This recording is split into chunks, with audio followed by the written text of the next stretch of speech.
pagi ini kita main ke salah seorang dokter di Magelang. Kita mau ngobrol-ngobrol masalah virus corona, virusnya itu gimana dan lain sebagainya. Oke, ini kediamannya. Ternyata ada tempat praktek. Dia juga ini Dr. Arif Suryo Wisnugroho, Dr. Wisnu. Dia juga melayani BPJS Kesehatan. Oke, nanti gimana hasilnya? Hasil ngobrol-ngobrol kita lihat nanti. Oke, terima kasih. Assalamualaikum, Dok. Waalaikumsalam. Gimana kabarnya? Sehat? Alhamdulillah. Alhamdulillah sehat ya. Jadi gini, Dok, kita mau ngobrol-ngobrol masalah coronavirus. Sekarang kan udah 3 bulan lah ya. Kita sekarang tanggal 30 Mei. Sudah mulai dari Maret, April, Mei ya. Jadi sudah 3 bulan ini kita berkecimpung dengan corona. Ya kita pengen tahu sih apa sih dari sudut pandang awam virus corona itu apa gitu loh. Ada kan kemarin ada virolog bilangnya virus corona itu ini dan lain sebagainya, mudah mati dan sebagainya. Itu apa bener kayak gitu loh? Jadi virus corona itu gimana? Jadi kalau secara penjelasan secara awam dari saya yang ketahui, corona itu sebenarnya kan suatu virus jenis seperti flu, tapi ahli bilang itu dari WHO ya. Dari WHO itu dia punya keistimewaan penyebarannya cepat. Di situ penyebarannya cepat dan dari manusia ke manusia, yang awalnya mungkin ada isu itu cuma dari hewan asalnya, tapi kan update terakhir WHO mengumumkan dari manusia ke manusia. Di sinilah yang mulai kenapa harus ada perilaku beda. Beda. Oke. Jadi ini sebenarnya virus flu, jenis virus flu. Seperti itu. Jadi virus flu, apakah dia lebih mudah menyebar daripada virus flu yang lain? Iya. Yang saya ketahui itu katanya karena ada di situ perbedaannya dengan flu biasa itu dia ada seperti protein tertentu ya yang itu yang dia punya kelebihan dalam penyebarannya, terutama lewat droplet itu cipratan air mudah. Nah itu dia akan lebih mudah ke menghantarkan ke antar manusia sama manusia. Makanya perlu diberikan satu masker dan jarak. Kayak kita gini ngobrol di atas 1 meter, insya Allah nggak apa-apa. Aman ya. Kecuali kita batuk-batuk. Oh ya. Penciprat ya. Intinya makanya masker itu sebenarnya ya satu melindungi diri sendiri, satu lagi melindungi orang lain. Misalnya kita nggak tahu nih kita kenapa enggak, apa kita udah kena corona kan bukan banyak yang orang yang tanpa gejala juga kan. Oke. Tadi ini satu virus flu, dia penyebarannya cepat. Kemudian karena ini virus flu ya, virus flu itu kan katanya dia mudah sekali untuk berubah, berevolusi. Apakah ini evolusi dari virus flu yang sudah ada, atau virus ini gimana gitu? Atau ini tadinya misalnya tadi ada isu dari binatang, kok bisa tadinya di binatang bisa ke manusia dan lain sebagainya? Kalau evolusi mungkin ya, karena ya dia makhluk hidup. Mungkin dia menyesuaikan dengan lingkungan. Ya. Lingkungan intinya kalau orang itu yang tadinya kena flu itu lama-lama karena punya pertahanan tubuh, jadi dia kebal. Dia yang namanya juga punya strategi gimana biar serangannya juga bermana lagi. Intinya dia punya pengembangan diri lah. Jadi jadi kalau kita katakanlah dia sebagai makhluk hidup, itu dia beradaptasi lah. Jadi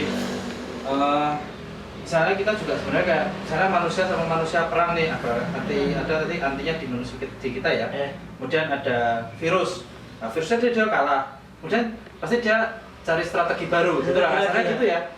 Jadi kayak gitu ya. Belajar bela diri lagi, latihan lagi fisik gitu. Kita baratkan manusia kayak gitu ya. Jadi dia berubah-ubah terus seperti itu. Jadi mungkin dari virus flu yang jadi seperti itu, jadi seperti ini dan lain sebagainya. Oke, seperti itu. Jadi memang virus ini seperti ini. Terus bisa nggak sih virus ini dibasmi? Terus cara membasmi virus ini gimana gitu? Kalau membasmi intinya kan yang penting itu kalau kita perilaku namanya PHBS, perilaku hidup bersih intinya ya, bersih dan sehat. Bersih dan sehat, sering cuci tangan. Bila kita dari luar atau habis kita memegang apapun sebelum kita memegang makanan itu kan kita cuci tangan.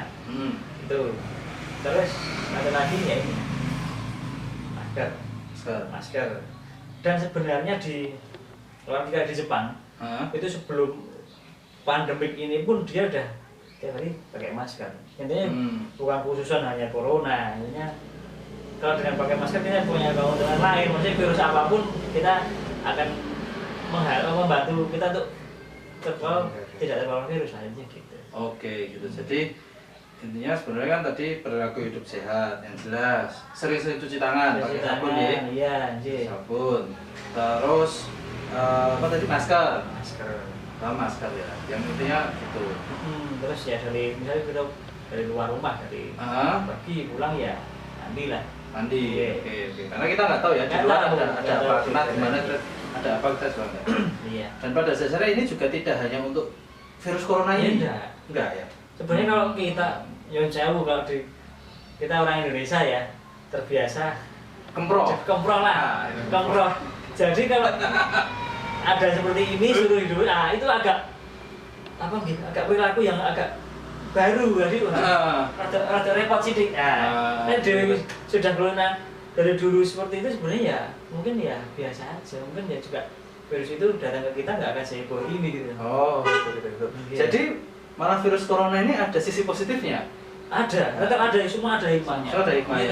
Jadi kita malah jadi lebih aware, lebih bersih, gitu ya. Lebih teratur hidupnya. Oke, baik. Sebenarnya pakai masker itu pun sudah harus ini kan, masa-masa nggak harus karena corona juga untuk menjaga dari. Tapi pemahamannya kan sekarang karena kita itu tadi biasa hidup santai, tidak sesuai dengan ya sekarang kayak kerasa agak repot, tapi sebenarnya kalau itu dosen itu ya enak-enak aja ya. Iya.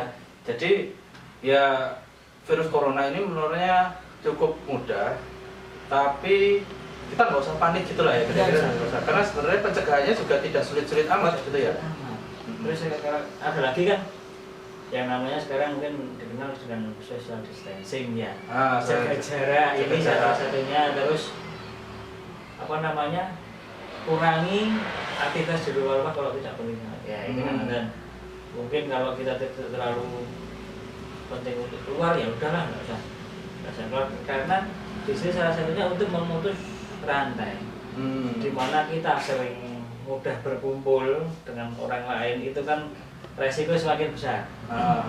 Apalagi mungkin untuk pemakaian masker belum semuanya paham. Kita udah pakai protek tapi orang lain belum tentu. Nah itu untuk mengurangi kontak dengan orang lain itu salah satunya ya membatasi perkumpulan yang di atas 5 orang atau 10 orang. Terus kalau tidak penting sekali ya tidak usah bepergian. Menghindari yang pasar, mall itu kan sebenarnya seperti itu. Ya semuanya harus mendukung ya dari kita pribadi dan juga ya kepentingan ya pemerintah di sini. Jadi semuanya memang harus berperan. Yang agak susah ini memang masalah isolasi, masalah physical distancing. Katanya dengan budaya Indonesia. Di Indonesia kan biasa ngumpul-ngumpul, guyup gitu ya. Nah kan akhirnya juga memang agak sulit gitu ya. Jadi ada perubahan perilaku sosial akhirnya kan. Di sini ada perubahan perilaku sosialnya. Ini dok, terakhir. Ini terkait masalah yang tadi isolasi tadi. Ada isolasi mandiri, ada isolasi di rumah sakit. Kapan dia isolasi mandiri, terus kapan dia harus ke rumah sakit. Kadang kan yang tadi isolasi mandiri kemudian harus ke rumah sakit. Mungkin yang tadinya sudah di rumah sakit ketika dinyatakan sembuh pulang, apakah masih harus isolasi dan lain sebagainya? Itu gimana? Kalau kita itu sebagai pelaku ini ya misalnya saya pulang kampung dari zona merah, saya tanpa gejala, ya sudah, kita nggak usah ke rumah sakit, kita isolasi di rumah. Isolasi di rumah, kita mungkin cukup lapor bahwa kita dari, makanya saya ada posko di ujung-ujung jalan ya. Itu tujuannya kan ujung-ujung kampung, tujuannya untuk biar data, oh ini ada orang yang pulang dari daerah mana? dari luar kota, ini dari luar kota, ininya kan dia beresiko terinfeksi yaitu atau membawa virus. Nah dia harus sadar diri, kalau tanpa gejala ya udah isolasi 14 hari di rumah. Nanti di dalam 14 hari itu, kemudian hari dia itu ada gejala, demam, batuk pilek, sesak nafas, salah satu dari itu demam suhunya di atas 38. Nah itu dia harus periksa ke rumah sakit atau fasilitas kesehatan terdekat. Di sini puskesmas ya, puskesmas. Nanti diperiksa, nanti hasilnya nanti biasanya nanti di rapid test. Rapid test itu intinya diperiksa secara cepat nih, pakai alat secara cepat, reaktif atau non reaktif. Itu juga nanti ada lagi pemilahan. Kalau gejalanya itu ringan, dia tetap nanti isolasi di rumah dengan tetap diperiksa dari puskesmas. Nanti puskesmas yang berkunjung.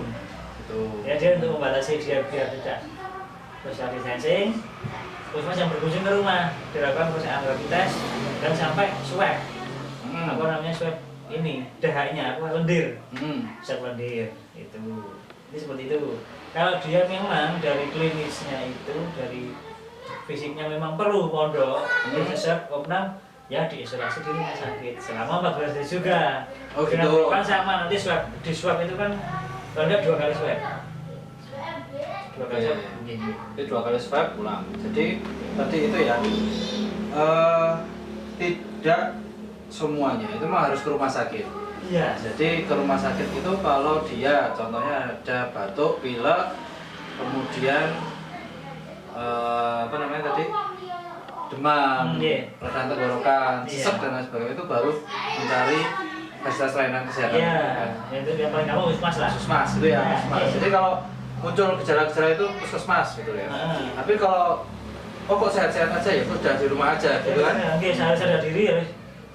Mas nanti kemarin kan rancu. Banyak yang orang pulang dari luar kota itu dia tidak boleh masuk kampung, harus periksa dulu. Kalau dia tanpa gejala, dia masuk harus surat vaksinnya. Tidak boleh seperti itu. Ya itu yang penting dia kalau pulang kampung masuk, yang penting lapor ke apa namanya, ke desa setempat atau di lingkungan, ke Pak RT, ada posko di ujung kampung. Nah itu lapor biar didata. Udah, kalau nggak ada gejala ya udah dia sadar diri harus di rumah 14 hari, nggak bisa keluar. Penting itu yang penting itu. Jadi yang penting justru bukan masalah suratnya, tapi jadi perilakunya. Jadi dan kita tidak perlu untuk mendiskriminasikan ya. Iya. Nah seperti itu. Jadi sebagai masyarakat kita tidak perlu mendiskriminasikan orang yang misalnya dari luar kota dan lain sebagainya. Yang penting malah kita malah jagain dan mengawasi bahwa dia betul-betul mau di rumah aja. Gitu. Jadi nggak semuanya memang harus di rumah aja ya. Jadi kalau misalnya teman-teman masih punya aktivitas, jadi punya aktivitas di luar, pekerjaan dan lain sebagainya, ya kita memang harus hati-hati, tapi bukan berarti tidak boleh gitu ya dok. Jadi memang tadi pakai masker, kemudian sering-sering cuci tangan, bersih-bersih dan lain sebagainya. Kalau masuk rumah ya langsung mandi dulu, baju dicuci ya dok ya, baju dicuci langsung dicuci dengan sabun juga. Dengan sabun, iya. Nah, jangan sabun juga, karena kita nggak tahu kan di luar mungkin kalau apalagi angkutan umum, itu ya. Tuh ada orang waing-waing gitu, waing-waing atau batuk-batuk, kita nggak tahu kan, kemudian nempel-nempel, mungkin bisa gitu ya. Seperti itu. Jadi memang baju harus dicuci langsung ya, pakai sabun. Karena tadi virus itu mati dengan sabun, apapun sabunnya, termasuk sabun cuci baju gitu ya. Bawa sabun cuci piring pun. Sabun cuci piring dan lain sebagainya, seperti itu. Jadi kita nggak usah terlalu panik, tapi juga tetap waspada. Ya, dan ada ya sedikit kita perubahan sedikit untuk lebih teratur lah. Jadi sebagai masyarakat kita perlu untuk tetap pakai masker dan cuci tangan, Iya. jadi cuci tangan dan pakai masker dimanapun itu. Jadi kita harus selalu seperti itu dan semoga virus ini segera berlalu ya dok ya. Iya, tapi Jadi ya. sedih lah. Ya, ini rumah semua lah, rumah kembali Hah? karena efeknya ke segala arah. Betul. Terutama ekonomi biasanya apa itu Iya betul. itu kondisi Ya, ya. dan yang pedagang yang dia biasa aktivitas di rumah ini ya memang ini suatu masalah besar sama sekali. Oh, Oke, betul. itu dia. Dan saya banyak orang yang apa ya usahanya memang harus keluar rumah, Betul. ya kan? Dengan adanya seperti ini, nah itu ya kita harus pikir bersama-sama. Ya memang itu tanggung jawab pemerintah untuk bagaimana itu, tapi ya kita sebagai masyarakat ya kita juga harus gimana ya bukan ngakali dalam arti kita nyolong untuk melanggar, tapi kan mengatasi cari solusi yang Ya. tepat lah.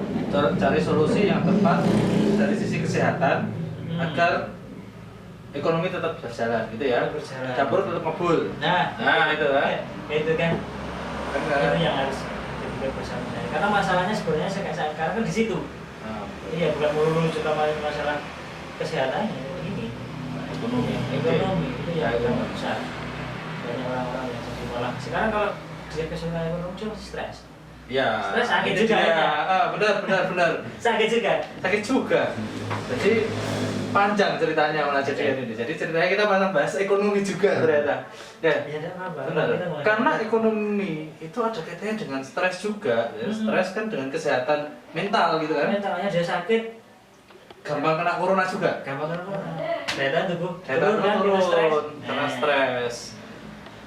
Benar. Jadi makanya kita memang mencoba untuk berpikir dari segala aspek. Jadi Iya. ada aspek kesehatan, ekonomi, sosial tadi ya.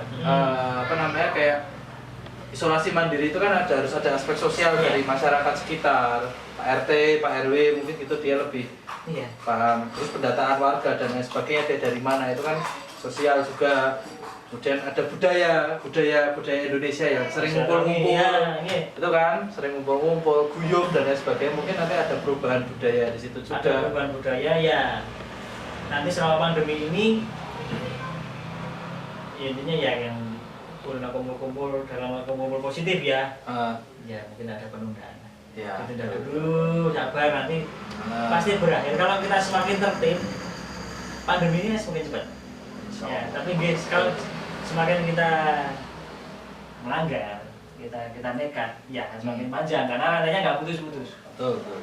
Jadi tertib protokol kesehatan, tapi tetap ekonomi berjalan. Iya. Ekonomi berjalan, aspek sosial tidak banyak terganggu, kemudian budaya yang ada perubahan budaya itu juga teratasi, sehingga kan kaitannya itu nanti dengan stresor juga, stresor masuk kesehatan lagi. Jadi memang Kesehatan lagi, ya. memang ini ya Lingkaran. muter-muter aja ya gitu. Memang kita harus bahas itu semua. Semoga ini cepat berakhir. Terima kasih dok. Pada siang hari ini sudah apa ya, kita sharing-sharing lah. Jadi nanti mungkin ke depan ada pembahasan, kita ngobrol-ngobrol lagi lah tentang masalah ini, masalah corona ini harus gimana, karena ini mungkin 3 bulan masyarakat udah bosen ya, bosen sekali, ya bingung juga ya, bosen, Iya. bingung dan lain sebagainya. Akhirnya ya kita nggak tahu arahnya kemana. Mungkin new normal seperti apa itu mungkin ya kita memang ada itu harus ada wacananya normal dari pemerintah. Hah? Ya tahapnya bagaimana ya itu masih ini ya, masih wacana, masih rancu. Nanti mungkin ada yang lebih lanjut. Ya semoga aja nanti dengan new normal lambat laun nanti sudah kembali ke normal lagi ya biar ini kan orang juga bertahan hidupnya loh. Sekarang kan intinya bertahan hidup itu ya susah. Gitu. Ya, oke, seperti itu. Tetap beraktivitas dengan protokol kesehatan. Ya, ini itu. Aktivitas, tetap cuci tangan, pakai masker, jaga jarak. Gimana? Kalau pulang ya langsung mandi gitu ya. Mandi. Jadi sehingga kita tidak menularkan ke yang lain. Oke, terima kasih dok. Iya, Sekian. Iya. Assalamualaikum. Waalaikumsalam.